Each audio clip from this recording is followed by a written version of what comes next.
Hello, this is David Higgs. Thank you for tuning in once again. I'm honored that you would do this as we try and talk about finding peace and joy in Jesus. Today we're going to talk about, as is written here, other peace and joy stealers. Things that tend to rob us of our joy and our peace. We lose our peace and joy to them very easily. Now, one of the things here is the one I listed at the top: timing, roadblocks, delays. There's not really a good word for it. I refer to it as steps, and you'll see why as I read the verses and try and help make sense of it. And my glasses are dented, so please forgive me if they look crooked, because they are. All right, so Proverbs chapter 16, verse 9 is where we begin today. In his heart, a man plans his course, but the Lord determines his steps. In his heart, a man plans his course, but the Lord determines his steps. Let's look at Proverbs 20:24. A man's steps are directed by the Lord. How then can anyone understand his own way? That sounds very familiar. It sounds very similar to what we just read. A man's steps are directed by the Lord. How then can anyone understand his own way? And then finally, Jeremiah chapter 10, verse 23. I know, O Lord, that a man's life is not his own. It is not for man to direct his steps. God has a way of guiding our lives. We think we are in control of everything, and we think we're the ones directing our own steps and determining our own paths and destinations. And I hate to break the news to you, but there is an all-powerful God who is in much more control than we are. And sometimes, I would consider this a false peace, a false joy, when we look at ourselves and think that we are in control of everything, when obviously we're not. So God has a way of guiding the timing of our life, guiding the steps of our life, from the micro level to the macro level. But what happens is, sometimes let's say on a daily basis, you find yourselves running unusually late, or you're catching all sorts of red lights that you don't normally catch, or you're taking roads that you don't normally take, and just weird things are happening, and you're getting all stressed out, and you're getting mad at the people around you, maybe your family members, maybe the people on the road, and you're not being how shall we say, a genteel driver. And so things are just happening today, and it's driving you crazy. When what you don't realize is that God is guiding your steps because He needs you to be at a certain place at a certain point of time. Maybe to help a stranger. Maybe to save your life from having some sort of fatal accident, or save you all sorts of misery from having an accident that would, maybe it doesn't take your life, but it might injure you, or it might cause you all sorts of financial heartache and issues. So that can happen on a daily basis, and over the course of one's life, we also sometimes despair, thinking, God, what am I doing here? What's going on? Have you forgotten me? Do I have any purpose anymore? Or where's my life going? And so God has a way of doing things just on a daily level, to the micro, to the millionth of a second. He can guide us, but then also He guides us over the course of our life as we seek His will. Remember Moses, one of the most famous characters in all of the Bible, who led the Israelites, the descendants of Abraham, Isaac, and Jacob, out of slavery. Through Moses and his brother Aaron, God worked the 10 Commandments, parted the Red Sea, and all those wonderful things, gave the 10 Commandments. For 40 years of his life, Moses was a shepherd in a desert. Every day for 40 years, I'm sure he got some days off in there, but he would go out and watch sheep. Doesn't sound very exciting.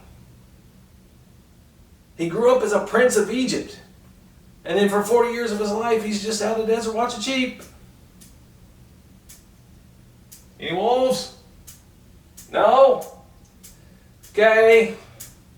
You keep going, sheep. You're doing fine.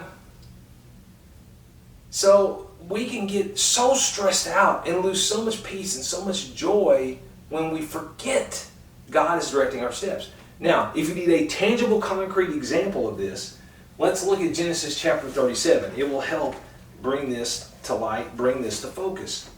Genesis chapter 37. This is about, I just mentioned Abraham, Isaac, and Jacob. Okay, so Jacob's Abraham's grandson. He had 12 sons. One of them was Joseph. And Jacob made it abundantly clear, extremely obvious, that he loved Joseph more than his other sons. Not only that, if you read the beginning of Genesis 37, Joseph ratted on his brothers when he was 17. He ratted on his brothers for doing a bad job taking care of the flocks. He had dreams in which that indicated clearly that his brothers, and another dream that even indicated his father and mother would at some point bow down to him. And so he had this coat of many colors given to him by his father, so his brothers absolutely hated him. Very jealous of him. So this is what happens, Genesis chapter 37, beginning verse 12. Now his, that is Joseph, brothers had gone to graze their father's flocks near Shechem. And Israel said to Joseph. Now, Israel was the name given to Jacob by God. God changed Jacob's name to Israel, and that's how we ended up calling his descendants the Israelites. And Israel said to Joseph, as you know, your brothers are grazing the flocks near Shechem. Come, I am going to send you to them. Very well, he replied. So he said to him, go and see if all is well with your brothers and with the flocks, and bring word back to me. So, we've already seen, if you read it, you would have seen earlier that, Joseph done this before and came back and told his father how they were doing a bad job. So here he goes again. He's on another mission to spy out and see how his brothers are doing. So he said to him, go and see if all's well with your brothers. All right. When Joseph arrived at Shechem, a man found him wandering around in the fields and asked him, what are you looking for? He replied, I'm looking for my brothers. Can you tell me where they are, where they are grazing their flocks? They've moved on from here, the man answered. I heard them say, let's go to Dothan. All right, so Joseph is trying to find his brothers. He's in Shechem. He's wandering around. Where in the world are they? You can feel how sometimes we go places. We're trying to find somebody. Where in the world are they? You can feel the stress. And lo and behold, a man who happened to know where they went, who happened to hear at the time where they were going, finds Joseph.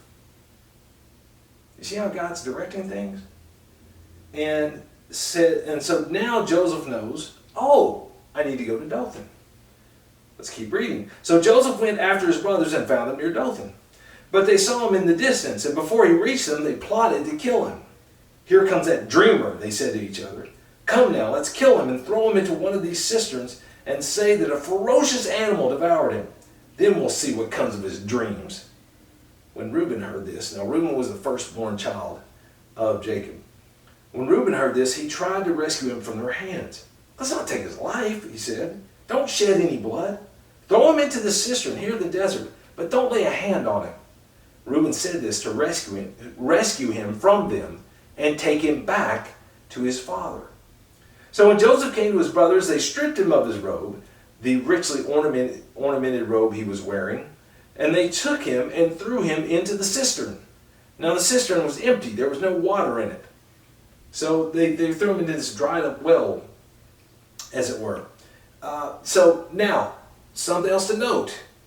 If Reuben hadn't been around, they would have just killed him. But Reuben was around. And Reuben, not wanting harm to come to Joseph, just talked him into, throwing him into that well or doing whatever they did. And so Reuben's plan is, I'm going to free Joseph. I'm going to send him back to my father. I'm going to save him. So now, verse 25. As they sat down to eat their meal, they looked up and saw a caravan of Ishmaelites coming from Gilead. Ishmael was the son of Abraham's concubine. Long story, but he had a son through his wife named Isaac. He was the son of promise, and his son through his concubine Hagar. It was, Yeah, long story. Anyway, named Ishmael. So these were descendants of Ishmael. Okay. So the Ishmaelites come along. Their camels were loaded with spices, balm, and myrrh. They were on their way to take them down to Egypt. Judah said to his brothers, "What will we gain if we kill our brother and cover up his blood? Come, let's sell him to the Ishmaelites and not lay our hands on him. After all, he is our brother, our own flesh and blood." His brothers agreed. So when the Midianite merchants came by, his brothers pulled Joseph up out of the cistern and sold him for 20 shekels of silver to the Ishmaelites, who took him to Egypt. When Reuben returned to the cistern and saw that Joseph was not there, Reuben wasn't around when this happened. He tore his clothes. He went back to his brothers and said, "The boy isn't there. Where can I turn now?" Then they got Joseph's robe, slaughtered a goat, and dipped the robe in the blood. They took the ornamented robe back to their father and said, "We found this. Examine it to see whether it's your son's robe." He recognized it and said, "It's my son's robe. Some ferocious animal has devoured him. Joseph has surely been torn to pieces." Then Jacob tore his clothes, put on sackcloth, and mourned for his son many days. All his sons and daughters came to comfort him, but he refused to be comforted. "No," he said, "in mourning will I go down to the grave to my son." So his father wept for him. Meanwhile, the Midianites sold Joseph in Egypt to Potiphar, one of Pharaoh's officials, the captain of the guard. So, this is a great example of God directing his steps. Okay? Because the ultimate plan here, if you don't know the whole story, is that Joseph is eventually in Egypt. He's going to go through some hard times, end up in prison even, but he's going to be exalted to be the second in command in all of Egypt and save the world from a famine that God was going to send, a 7-year famine. Even saves his own family. So here, Joseph goes to Shechem. They're not at Shechem. If they had been at Shechem, Reuben might have still been able to save them, and B, they wouldn't have been where they needed to be when the Ishmaelites came along. But they were in Dothan, so Joseph goes to Dothan, and Reuben, when Reuben was with his brothers, he was able to save Joseph, and his plan was to take him back. But then Reuben goes off, does something, and at that moment, the Ishmaelites come along, and while Reuben's gone, the brothers sell him to the Ishmaelites take him to Egypt. So there was a whole lot of working pieces. And again, Joseph had to come across, this guy had to hear where his brothers were going and had to see Joseph and tell Joseph about it. But God does these things. Again, on the micro level to the macro level, just on the daily basis to the yearly to the grand scheme of our life basis. He guides our steps. And so when we get all stressed out about, things aren't going the way I meant for them to go today, or what's going on in my life, and it's important to remember God guides our steps. And sometimes the timing things that happen that we don't like, the roadblocks to what we're trying to do that we don't like, the delays in our life, the unpleasant things, it's all God's guidance. And if we trust him and remember that, we'll find peace. We can find joy. And we can focus on what God wants to do with us today without getting all stressed out about what's going to happen tomorrow. Sickness, weakness, injury, those can be major stressors, major depressors, natural depressors in life. In 2 Corinthians chapter 12, Paul the Apostle was struggling with one of these. 2 Corinthians chapter 12, verse 7 through 10. Let's just read what he had to say. I'm covering a lot of verses when I have to fight through like 5 bookmarks to get to the right one. 2 Corinthians chapter 12, beginning verse 7. To keep from becoming conceited because of these surpassingly great revelations, implying that Paul the apostle was getting all these great revelations from the Lord, and in order to keep him from becoming conceited, there was given me a thorn in my flesh, a messenger of Satan to torment me. So whatever this thorn in the flesh, whoever this messenger of Satan is, it was sent to torment Paul. How this messenger of Satan tormented Paul, don't know. All sorts of speculation about that. But this is what happens. Verse 8, 3 times I pleaded with the Lord to take it away from me. 3 times Paul begged God, take away this thorn in the flesh, this messenger of Satan. But he said to me, my grace is sufficient for you, for my power is made perfect in weakness. Therefore I will boast all more gladly about my weaknesses, so that Christ's power may rest on me. That is why for Christ's sake, not cussing here for Christ's sake, but that is why for Christ's sake I delight in weaknesses, in insults, in hardships, in persecutions, in difficulties. For when I am weak, then I am strong. So Paul has a weakness. A messenger of Satan. Don't know the details. But he begged God, take this away from me. And God said, no. Sometimes God says no. But wait, David. Jesus said, ask and you will receive. So how come Paul asked and he didn't receive? Great question. I can only give a brief answer in this context. What I believe Jesus was teaching there was a general principle. And this proves it's a general principle. This proves this is not anything you ask for, you will always receive it. That's not what Jesus meant by his teachings. In fact, in James 4, he rebuked people. They were asking God, rebuked Christians. They were asking God for things because they wanted, worldly stuff. They wanted the pleasures of this life. They weren't getting what they asked for. They weren't receiving because they asked with wrong motives. This is different.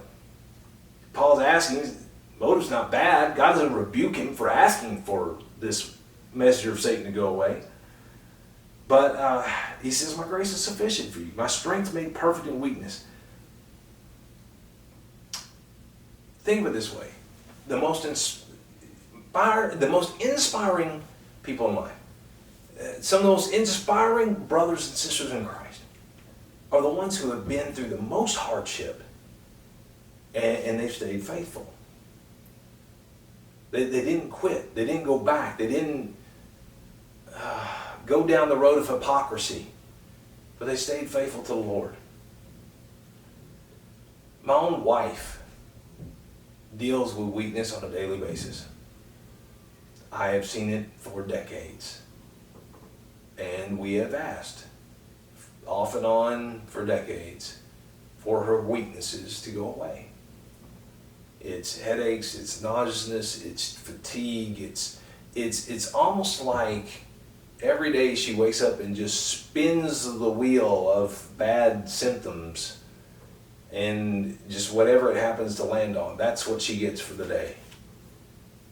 She's had lots of struggles. And it's been discouraging to her at times. It has caused her despair at times. It is, it's a daily fight to maintain peace and joy as the voices of depression fill her head. And we've, cried out to the Lord, heal her. And he hasn't done it. So why?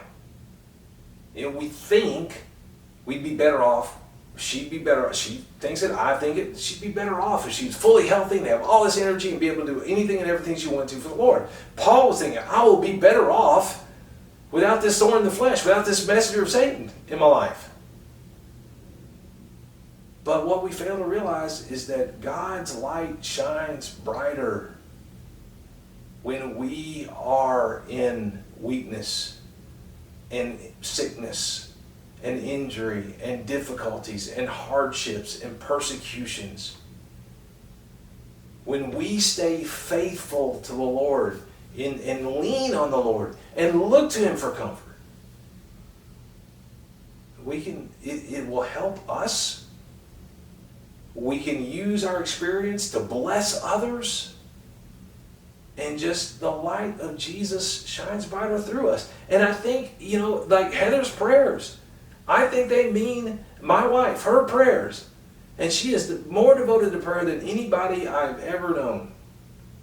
And I've read about somebody who was extremely devoted to prayer as her, maybe more, but I've read about people, but never met anyone, knew anyone, anywhere close to her in her love for prayer, her love for worship.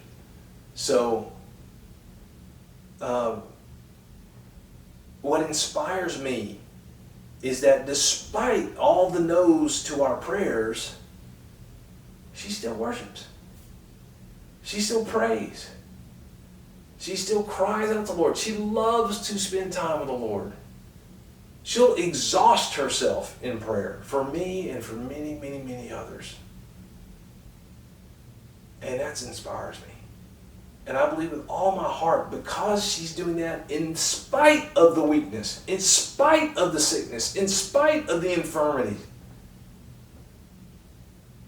that it means even more to God. And it inspires God even more to hear her prayers and act on her behalf and act in response to what she says. So Paul took this situation that he could look at and stare at. If he stared at the dark side, could drive him just crazy into deep, dark depression. Instead, he turned it around and he looked at it the way God told him to look at it, or the way God implied he should look at it. Oh, when I'm like this, God's strength is perfected in my weakness. Okay, cool. Bring it on. Persecutions, hardships, infirmities, whatever. Okay, if that is how your strength is perfected, I can find joy in it. I can be at peace with it. Okay. So that is how I encourage you when you face those kinds of things to look at it. If I can stay faithful to God in this, God will be glorified. It will help me grow stronger as a follower of Christ. It can inspire others to follow Him or help those who already are to keep going. There's a lot of good that can come from what I'm going through. So along those lines, just suffering in general. James chapter 1, verse 2 through 4. This is the kind of things he's saying.